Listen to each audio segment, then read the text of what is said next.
Hello बच्चों, हमारी classes सर्व विद्या English academy में आप सभी बच्चों का बहुत बहुत स्वागत है। मैं आज आप लोगों को सर्व विद्या इंग्लिश एकेडमी में कल की जो क्लास थी हमारी सोशल साइंस की, जिसमें हम आपको रिसोर्सेज के टाइप्स के बारे में समझा रहे थे, आज हम उसी क्लास को फिर से वहाँ से कल की क्लास से आगे लेकर आए हैं। मैं कल आपको रिसोर्सेज की डेफिनेशन और रिसोर्सेज की डेफिनेशन के बाद रिसोर्सेज का इम्पोर्टेंस और रिसोर्सेज के टाइप्स का चार्ट आपको समझा चुका हूँ। तो आज हम उसी चार्ट को वन बाय वन एक एक टाइप के आधार पर आपको एक्सप्लेन करेंगे। कल हमने चार्ट के दौरान क्लास में पढ़ा था कि रिसोर्सेज को हम क्लासिफाई कर सकते हैं चार प्रकार से: ओनरशिप के आधार पर, अवेलेबिलिटी के आधार पर, डिस्ट्रीब्यूशन के आधार पर और यूजेज के आधार पर। ठीक है, तो आप देखिए, resources can be classified on the basis of ownership, availability, distribution and usages. Resources को चार प्रकार से बांटा गया है, चार: ओनरशिप के आधार पर, अवेलेबिलिटी के आधार पर, डिस्ट्रीब्यूशन के आधार पर और यूजेस के आधार पर। तो आज हम सबसे पहले जो पहला भाग है on the basis of ownership, इसके बारे में पढ़ेंगे। तो ओनरशिप का अर्थ होता है स्वामित्व। अगर हम यहाँ पे देखें, स्वामित्व के आधार पर, स्वामित्व के आधार पर जो स्वयं में निर्भर करता है, स्वयं के विवेक पर निर्भर करता है, वो स्वामित्व के आधार पर होता है। तो इसमें ये on the basis of ownership resources three types के होते हैं। ये on the basis of ownership, ownership के आधार पर रिसोर्सेज को तीन भागों में बांटा गया है।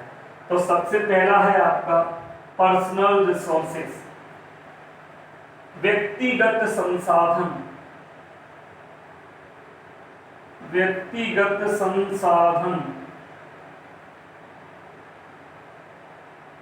व्यक्तिगत संसाधन। ठीक है भाई, on the basis of ownership हम रिसोर्सेज को तीन भागों में बांटते हैं, और जिसमें से पहला है पर्सनल रिसोर्सेज। इसकी डेफिनेशन क्या है?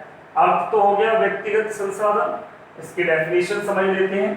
डेफिनेशन है इसकी: generally any investment you make in personal development. आमतौर पर हम खुद को विकसित करने के लिए जो इन्वेस्टमेंट खुद में लगाते हैं, और मतलब ये समझ लीजिए हम वो इन्वेस्टमेंट जो हम खुद के डेवलपमेंट के लिए लगाते हैं और जो हमें खुद को डेवलप करता है, तो हमारा डेवलप होना ही पर्सनल रिसोर्सेज कहलाता है। हम एक्सरसाइज करते हैं तो हेल्थ किसकी बनती है? खुद में खुद की बनती है। अगर हम एक्सरसाइज करेंगे तो हमारी ही हेल्थ बनेगी। ऐसा नहीं होता कि पड़ोसी की हेल्थ बन जाए, या हम सोते रहे सुबह तक काफ़ी देर तक और पता चला कि पड़ोसी हमारा सुबह एक्सरसाइज कर रहा है, तो हमने कहा भाई तू कर ले, तू कर देगा तो मेरी हेल्थ बन जाएगी। नो, ऐसा नहीं होगा भाई, खुद में इन्वेस्टमेंट करना पड़ेगा तो हेल्थ भी खुद की ही बनेगी। तो इस प्रकार से वे इन्वेस्टमेंट जो खुद के डेवलपमेंट के लिए किए जाते हैं और जिससे खुद का डेवलपमेंट होता है, तो खुद के डेवलपमेंट को करने के लिए, जो खुद के डेवलपमेंट को करने के बाद जो हमें प्राप्त होता है, वो हमारा पर्सनल रिसोर्स होता है, जिसमें हम प्रॉपर्टी को रखते हैं और हेल्थ को रखते हैं। Is that clear? खुद में इन्वेस्टमेंट करने के बाद जो हमें प्राप्त होता है, वो हमें क्या मिलता है? पर्सनल रिसोर्सेज कहलाता है। और याद रखिए, ये खुद में इन्वेस्टमेंट, खुद की इन्वेस्टमेंट करने के बाद ही प्राप्त। दूसरा बात करते हैं, दूसरा टाइप है आपका नेशनल रिसोर्सेज। नेशनल रिसोर्सेज का अर्थ होता है राष्ट्रीय संसाधन।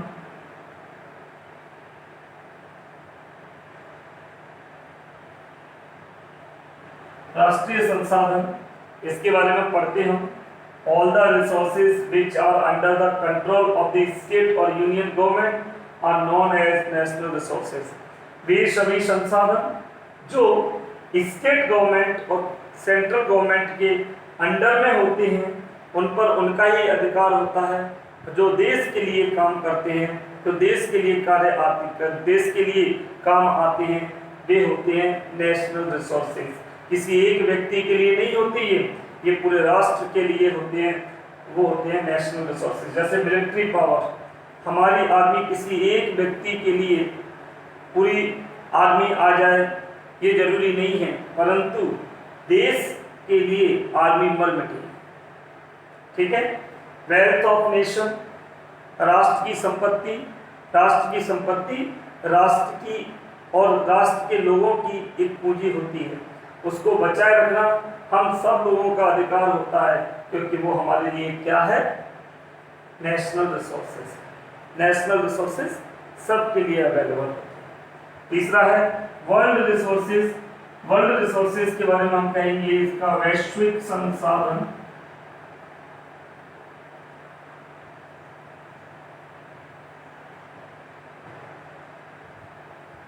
वैश्विक संसाधन, इसका अर्थ होता है वे तत्व जो पूरे दुनिया के लिए उपयोगी हैं, पूरी दुनिया के लिए, पूरे संसार के लिए उपयोगी हैं, वो हमारे लिए वर्ल्ड रिसोर्सेज होते हैं।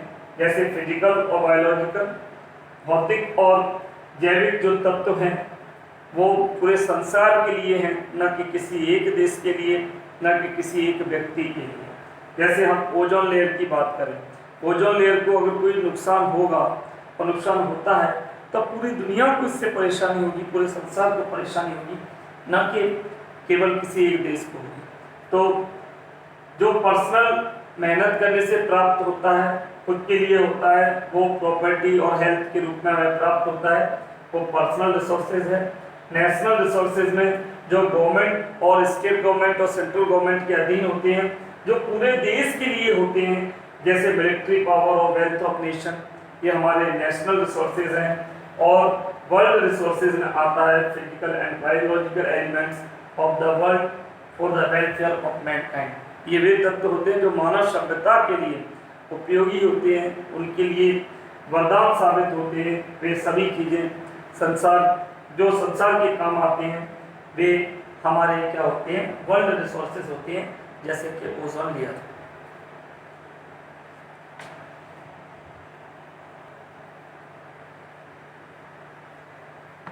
अब हम दूसरा टाइप पढ़ेंगे। दूसरा टाइप है on the basis of availability. I hope कि आप सब लोगों को समझ में आ रहा होगा। On the basis of ownership resources 3 प्रकार के थे, पर्सनल, नेशनल और वर्ल्ड। अब हम बात करेंगे on the basis of availability. इसमें 4 प्रकार के होते हैं, आपके रिन्यूएबल, नॉन रिन्यूएबल, आपके रिसाइक्लेबल और इनएग्जॉस्टिबल। तो मैं आपको बता दूं, अच्छे से ध्यान दीजिए आप लोग कि देखिए, रिन्यूएबल का अर्थ होता है नवीनीकृत या पुनः पूर्ति। रिन्यूएबल का अर्थ क्या होता है, रिन्यूएबल रिसोर्सेज का अर्थ होता है नवीनीकृत या पुनः पूर्ति संसाधन। क्या होते हैं, those resources which generate themselves naturally or can be used again। वे संसाधन जो अपने आप में स्वयं में पैदा होते हैं और वो फिर से प्रयोग किए जा सकते हैं, एक बार खत्म होने के बाद भी प्राप्त किए जा सकते हैं, वे रिसोर्सेज क्या कहलाते हैं, रिन्यूएबल रिसोर्सेज कहलाते हैं। और ये रिन्यूएबल रिसोर्सेज बार बार प्रयोग भी किए जा सकते हैं। समझ में आ गई बात, मतलब एक बार खत्म हो गए तो ये पुनः प्राप्त हो जाते हैं। ठीक है, समझ में आई बात। एक मतलब वे रिसोर्सेज जो एक बार समाप्त हो जाने के बाद भी पुनः प्राप्त किए जा सकते हैं और उनका उपयोग किया जा सकता है, वे रिन्यूएबल रिसोर्सेज होते हैं। और इसके अकॉर्डिंग पढ़ें कि वे रिसोर्सेज जो प्रकृति में अपने आप को खुद प्राकृतिक रूप से जनरेट करते हैं और पुनः प्रयोग किए जा सकते हैं, वे नेशनल रिसोर्स वे रिन्यूएबल रिसोर्सेज कहलाते हैं। नवीनीकृत या पुनः पूर्ति संसाधन, जैसे एग्रीकल्चरल लैंड, फॉरेस्ट, ईटीसी। ये बेस्ट एग्जांपल्स हैं इसके कि भाई एग्रीकल्चरल लैंड, जमीन अपने आप को खुद बार बार फर्टाइल बना लेती है, और वन अपने आप पुनः बरसात होने पर खुद उगना, वनों में पेड़ खुद उगना शुरू हो जाते हैं। तो और ये जब बड़े होते हैं तो पुनः प्रयोग करने के लायक हो जाते हैं। ठीक है, तो ये दोनों एग्जांपल हैं। नेक्स्ट है non renewable resources. Non renewable resources पुनः आपूर्ति संसाधन या अनवीनीकृत संसाधन। भाई इसका था नवीनीकृत, तो इसका हो गया अनवीनीकृत। ठीक है, ऊपर वाले का था नवीनीकृत, तो नीचे वाले का अर्थ क्या है, नॉन रिन्यूएबल का अनवीनीकृत।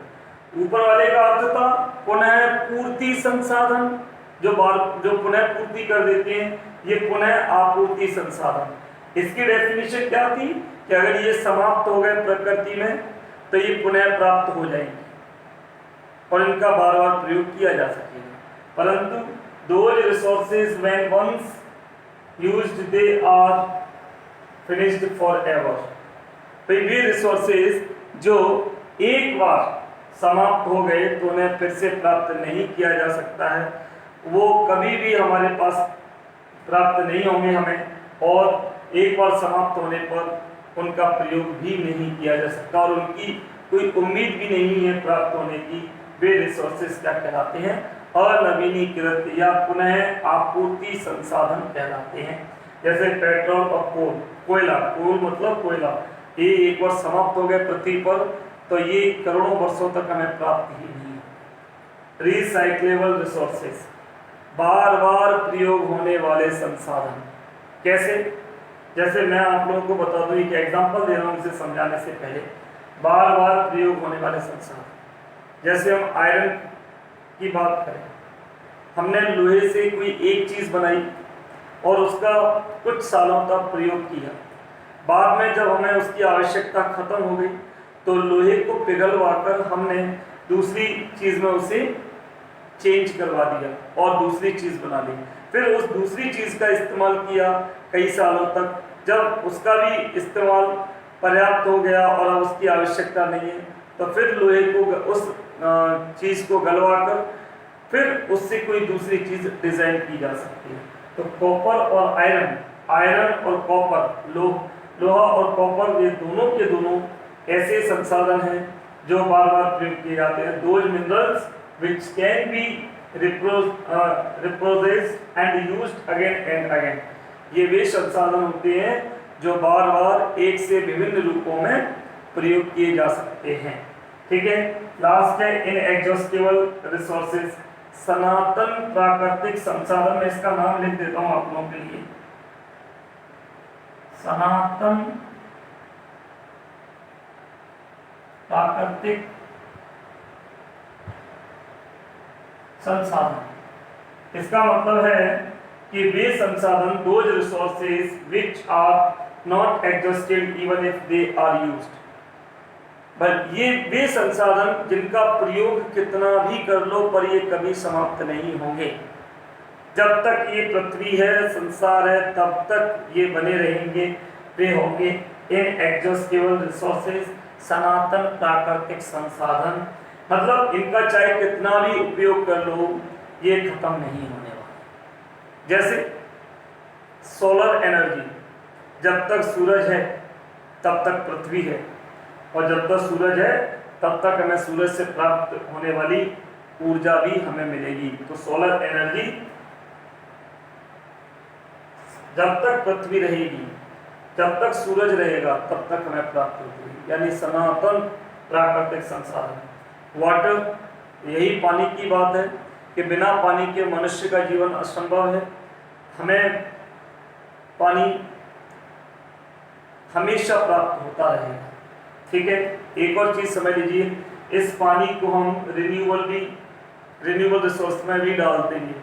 क्यों डाल देंगे कि आपने देखा होगा कि अंडरग्राउंड वाटर लेवल लगातार हर साल कम होता जा रहा है, परंतु हम उपयोग कर रहे हैं उसके आधार पर हर साल बारिश होती है, फिर बारिश का पानी बरसता है, पृथ्वी उसको सोखती है और वो अंडरग्राउंड वाटर के रूप में एब्जॉर्ब हो जाता है, इकट्ठा हो जाता है। ठीक है, ये आपको समझ में आ गया होगा। इसका स्क्रीनशॉट ले लें और ध्यान से इसे आगे बढ़ें।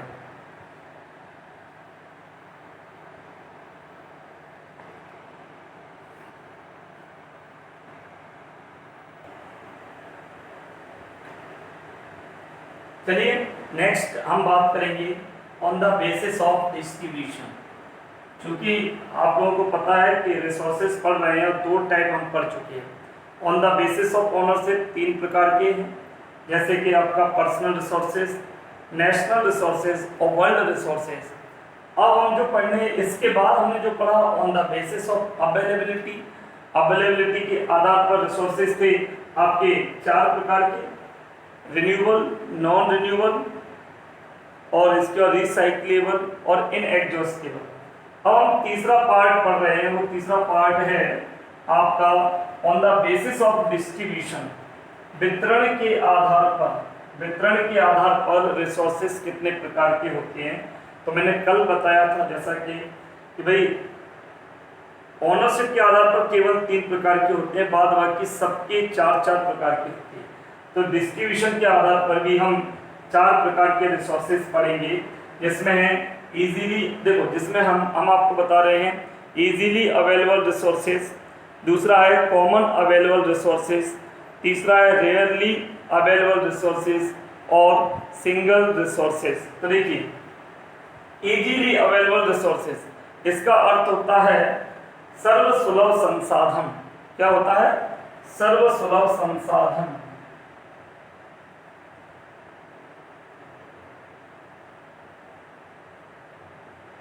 संसाधन डेफिनेशन पढ़ेंगे, resources which are available everywhere, जो इस पृथ्वी पर हर जगह हैं, इनके लिए हमें कोई प्रयास नहीं करना पड़ता, जो इस पृथ्वी पर हर जगह अवेलेबल हैं वे क्या हैं? इजीली अवेलेबल रिसोर्सेज की श्रेणी में रखे जाते हैं।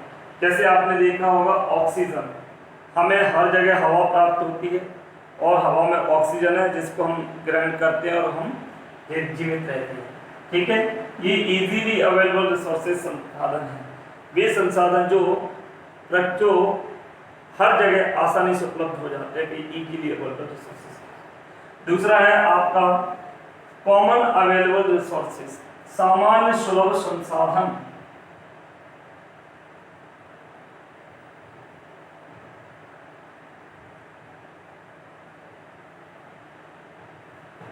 सामान्य सुलभ संसाधन मतलब resources which are available at many places. भाई ये हर जगह तो नहीं है, लेकिन बहुत जगह पर वे संसाधन जो हर जगह तो नहीं है। हर जगह तो ये है ऑक्सीजन जो हवा में है, तो हर जगह होगा वो इजीली अवेलेबल रिसोर्सेज होगा, लेकिन बहुत जगह, हर जगह नहीं होगा परंतु बहुत जगह को होगा वो कॉमन अवेलेबल रिसोर्सेज होगा। और इस प्रकार के वे संसाधन जो हमें बहुत मतलब कई स्थानों पर प्राप्त होते हैं, वे होते हैं आपके कॉमन अवेलेबल रिसोर्सेज, जिन्हें हम सामान्य सुलभ संसाधन कहते हैं। जैसे सॉइल, मिट्टी हमें बहुत जगह प्राप्त होती है। टिलेबल लैंड, टिलेबल लैंड का मतलब होता है खेती करने योग्य जमीन, उपजाऊ जमीन।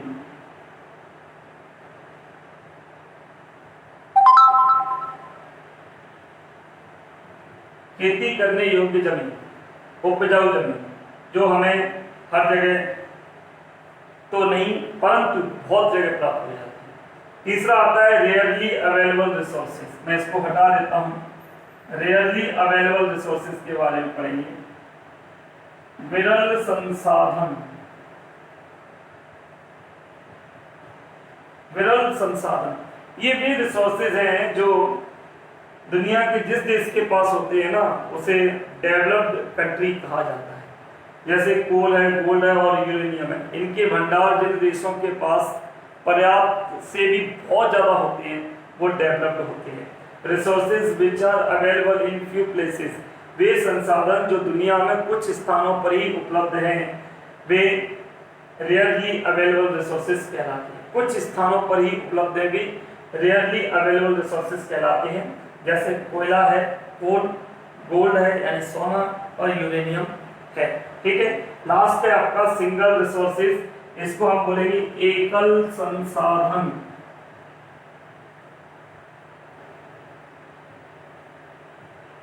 एकल संसाधन, एकल संसाधन का मतलब है कि वे रिसोर्सेज जो दुनिया में resources which are available at one और two places in the world, ये वे रिसोर्सेज हैं जो दुनिया में इतने बड़े संसार में ज्यादा से ज्यादा एक या ज्यादा से ज्यादा दो स्थानों पर ही पाए जाते हैं, वरना दुनिया में कहीं पाए नहीं जाते। वे होते हैं सिंगल रिसोर्सेज, एकल संसाधन। ये दुनिया में एक या ज्यादा से ज्यादा दो स्थानों पर ही प्राप्त होंगे, वो भी नेचुरल फॉर्म में। नेचुरल फॉर्म की बात कर रहे हैं हम, जैसे कमर्शियल क्रायोलाइट मेटल, ये एक ऐसी धातु है, कमर्शियल क्रायोलाइट मेटल एक ऐसी धातु है जो ग्रीनलैंड पर, केवल दुनिया में एक ही जगह ग्रीनलैंड पर नेचुरल फॉर्म में पाई जाती है।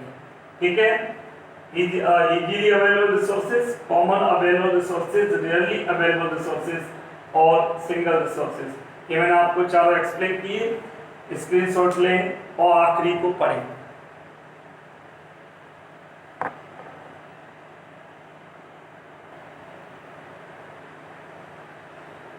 चलिए बच्चों, आखिरी जो हम पढ़ने जा रहे हैं, आखिरी जो टाइप वो है on the basis of uses. Resources का ये आखिरी टाइप है और ये भी 4 प्रकार का होता है, on the basis of uses. तो हम सबसे पहले जो पढ़ने जा रहे हैं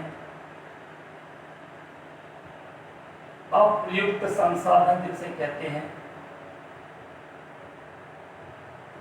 जिसे हम अनयूज्ड रिसोर्सेज कहते हैं। ठीक है, अनयूज्ड रिसोर्सेज क्या होते हैं, ध्यान से सुनिए। When resources are not in use, they are called unused resources. जब संसाधन प्रयोग में नहीं लाया जाता है, जब संसाधन तो हमारे पास है लेकिन हम उसका प्रयोग नहीं कर रहे हैं, तो वो कैसा हो जाएगा, अनयूज्ड रिसोर्सेज हो जाएगा। जैसे फॉर एग्जांपल हमारे घर में 2 बाइक हैं, एक को तो हम रेगुलर चलाते लेकिन दूसरी हमने जैसी की तैसी रखी है, तो वो हमारे लिए कैसी हो जाएगी, जो रखी है वो अनयूज्ड हो जाएगी, क्योंकि अभी तक हमने प्रयोग नहीं किया, हमारे लिए अप्रयुक्त संसाधन हो गई हो। जब तक उसका इस्तेमाल नहीं किया जाता है वो अनयूज्ड रिसोर्सेज कहलाता है। ठीक है, बात समझ में आई आप लोगों को? जैसे कि मान के चलिए मेरे पास 2 मार्कर हैं, जैसे मान के चलिए मेरे पास ये 2 मार्कर हैं, इनमें से इसका प्रयोग मैं नहीं कर रहा हूं, तो ये जो मार्कर है इसका प्रयोग मैं ज्यादा कर रहा हूं, लेकिन इसका बिल्कुल नहीं किया, तो ये जो है मार्कर वो अनयूज्ड हो जाएगा। ठीक है, नेक्स्ट है अनयूजेबल, अप्रयोजनीय संसाधन।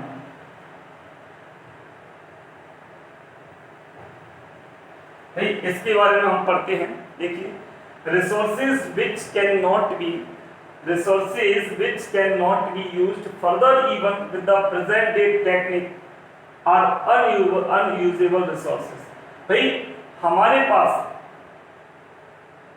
पास रिसोर्सेज का हमें पता है, लेकिन हमारे पास टेक्निक नहीं है जिनकी वजह से हम जिस टेक्नोलॉजी, भाई हमारे पास रिसोर्सेज तो हैं परंतु हमारे पास आज वर्तमान में ऐसी कोई टेक्निक नहीं है, टेक्नोलॉजी नहीं है जिसके दम पर हम उन रिसोर्सेज का जो हमारे पास है उनका प्रयोग कर सकें, तो ये हमारे लिए अनयूजेबल रिसोर्सेज हो जाएंगे।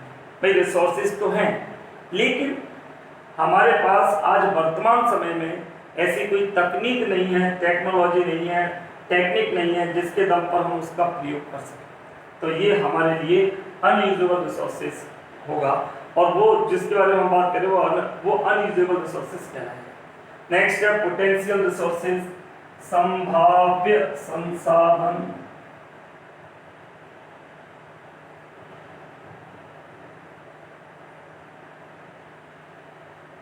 संभाव्य संसाधन, संभाव्य जैसा कि हो गया संभावना हो जिसकी, resources which are known but are not in use due to lack of technology और प्लानिंग। भाई कुछ यहाँ पे उन संसाधनों की बात की जा रही है जिनके बारे में हमें पता तो है लेकिन ना तो हमारे पास कोई टेक्नोलॉजी है ना ही कोई योजना है भविष्य में उन्हें प्रयोग करने की। Possibly they may be used in near future, लेकिन भविष्य में अभी हमारे पास ना तो कोई तकनीक है और ना ही हमारे पास कोई योजना है, परंतु उनका प्रयोग करने के लिए आगे फ्यूचर में हमारे पास कोई योजना हो सकती है, कोई तकनीक आ सकती है। तो इस प्रकार के रिसोर्सेज क्या कहलाएंगे, पोटेंशियल रिसोर्सेज कहलाएंगे। याद रखिए मैं इन दोनों को सेम मानता हूं, एक जैसे, इन दोनों का जो वर्णन है वो एक जैसा है। भाई सीधी सी बात ये है कि भाई जो आज की तकनीक, भाई रिसोर्सेज का पता है, रिसोर्सेज हमारे पास है, लेकिन आज हमारे पास तकनीक नहीं है, तो हम उसको अनयूजेबल रिसोर्स कहते हैं। और जिसकी तकनीक तथा प्लानिंग दोनों ही नहीं है और भविष्य में लेकिन उसका प्रयोग किया जा सकता है, तो वो पोटेंशियल होगा रिसोर्सेज। लेटेंट रिसोर्स की बात करेंगे हम, इसको बोलेंगे गुप्त संसाधन।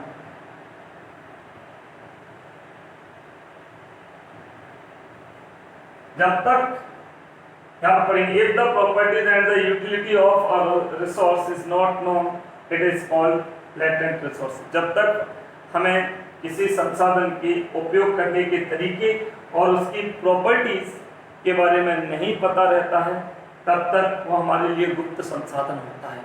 आदि मानव के सामने पेट्रोल का मान के चलो भंडार भी आ जाता तो भी उसके लिए व्यर्थ था, क्योंकि वो उपयोग करना जानता ही नहीं था उसको, और उसको ये भी नहीं पता था कि पेट्रोल इतना पावरफुल है। तो जब तक किसी संसाधन की प्रॉपर्टीज और यूटिलिटी के बारे में पता नहीं चलता है, तब तक वो संसाधन गुप्त संसाधन कहलाता है। ठीक है, आई होप कि आपको ये पूरा समझ में आया होगा। रिसोर्सेज यही फिनिश होता है, लेकिन आपके प्रश्न बनते हैं बहुत सारे। मान के चलिए मैंने आपसे पूछा कि how many types of resources on the basis of uses, तो आप बोलेंगे 4, 1 2 3 4।